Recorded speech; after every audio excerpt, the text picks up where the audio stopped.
আপনার স্ত্রী আপনাকে জীবন দিয়েছে, নতুন করে একটা কিডনি ডোনেট করেছে, তারপর আপনি তার গায়ে হাত তুলেছেন। আপনি তো কুলাঙ্গার কেন? অবশেষে স্বামীকে দেওয়া কিডনি ফেরত চেয়ে এবার মামলা করলেন সেই স্ত্রী। শুধু তাই নয়, মামলায় যেসব গল্প এবং কি তার স্বামীর সাথে ঘটে যাওয়ার করুণ কাহিনী তুলে ধরেছেন তা শুনলে যেন আপনি অবাক হবেন। একটা স্ত্রী কতটা কষ্ট পেলে স্বামীর কাছ থেকে কিডনি ফেরত চেয়ে মামলা করতে পারেন।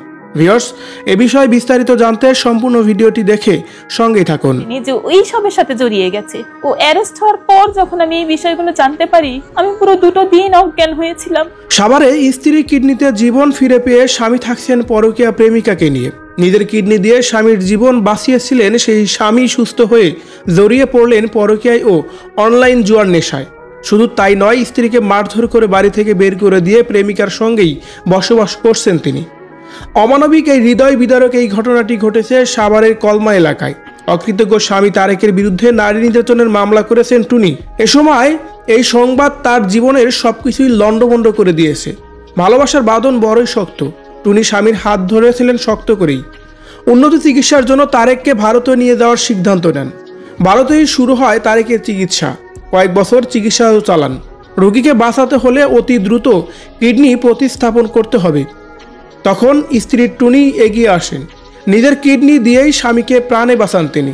টুনি ভেবেছিলেন এবার হয়তোবা কষ্টের জীবন সমাপ্তি হলো, কিন্তু বিষয়টিকে ভুল প্রমাণ করেছে তারেকের কর্মকাণ্ড। সুস্থ হয়ে তারেক জড়িয়ে পড়েন পরকীয়ায়।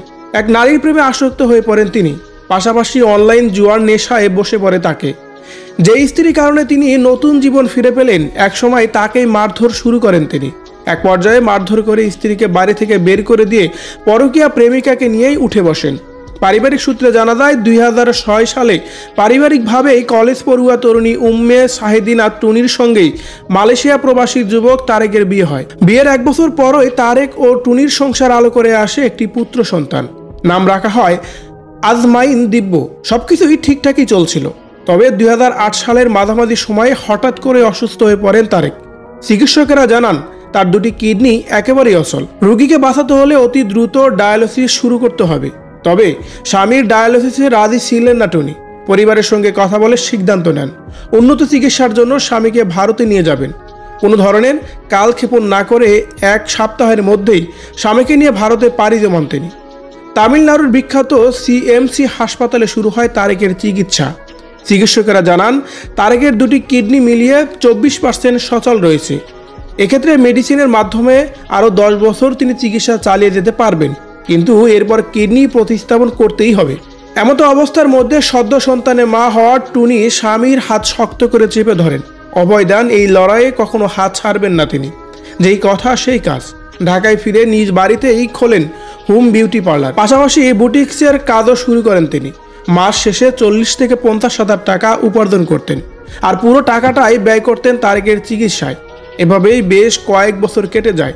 নিজের জমানো টাকা, বিয়ের স্বর্ণ অলংকার বিক্রি করে স্বামীর চিকিৎসা চালিয়ে যান তিনি। চিকিৎসকদের পরামর্শ মতে টুনিকে বছরে 3 বার অসুস্থ তারেককে নিয়ে ভারতে যেতে হতো। প্রতিবার প্রায় 2 থেকে 3 লাখ টাকা করে খরচ হতো, যা পুরোটাই আসতো নিজের আয় ও স্বর্ণ অলংকার বিক্রির টাকা থেকেই।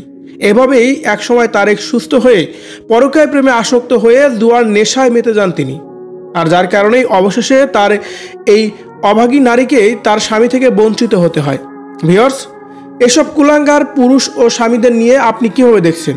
একজন স্ত্রী তার জীবনের সর্বত্র দিয়ে তার স্বামীকে ভালো করলো, আর সেই কিনা অবশেষে তাকে মারধর করে বাড়ি থেকে বের করে দিল। এই বিষয়টা নিয়ে যদি আপনার কোনো মতামত থেকে থাকে, কমেন্ট করে জানাবেন কমেন্ট বক্সে। ধন্যবাদ পুরো ভিডিওটি দেখে সঙ্গে থাকার জন্য।